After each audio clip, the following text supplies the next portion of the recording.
Carol of the Bells is one of the most beloved Christmas songs in the English-speaking world, but many listeners in those countries may not realize that its origin is not from an English-speaking country, nor even about Christmas. What's more, its historical significance is relevant to a contemporary tragedy, the Russian invasion of Ukraine, and the echo of this war back a century ago. The music we know as Carol of the Bells was written by the Ukrainian composer Mykola Leontovich under the title Shchedrik between 1901 and 1916.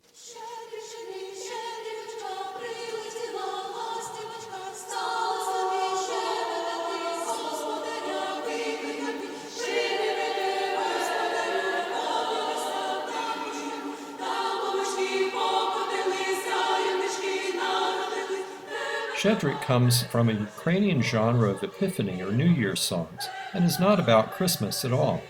Leontovich's original lyrics, rather than depicting the ringing of Christmas bells, describe a bird who sings to a peasant family of the good fortunes that spring will bring. Leontovich rose to prominence amid a resurgence of interest in national and cultural identity in the arts.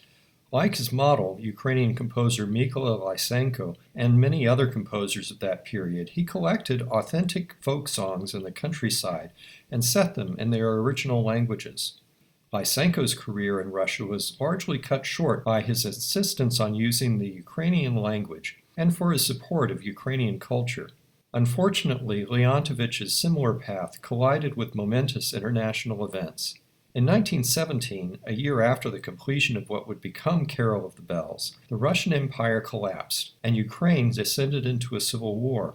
To help create support for independence, Ukraine formed a national chorus. They made a spectacular appearance at New York's Carnegie Hall in October 1922, among other stops on their tour, and the great hit of their program was Leontovich's Shchedrik. But tragically, by then, Leontovich was dead. The war had forced him to flee the capital city of Kiev for the countryside, like many other intellectuals of the time, where he supported his family by conducting a small-town choir. He took the choir on a tour in late 1920, by which time much of Ukraine had fallen to Russian-backed Bolsheviks. In January 1921, Leontovich arrived in the Luhansk region of eastern Ukraine to work on a nationalist opera and to visit his father in the village of Markivka. One night, a stranger appeared at the Leontovich house, asking to spend the night. Unknown to the family, this man was from the Cheka, the Soviet secret police and predecessor organization to the KGB. Apparently, he had been following Leontovich. Towards dawn, the man shot Leontovich and escaped. Leontovich died in his father's arms. He had just turned 43. The local authorities tracked the man down to a nearby village where he killed a policeman in a shootout. Government authorities characterized the man as an ordinary burglar and said he had been killed by the police. Standard reference works through most of the 20th century told the Soviet government's official story of Leontovich's death, that he was tragically killed after having surprised a burglar in his father's house. Back in New York City in 1936, the choral conductor Peter Wilhowsky was invited to put together a grand choral concert at Madison Square Garden.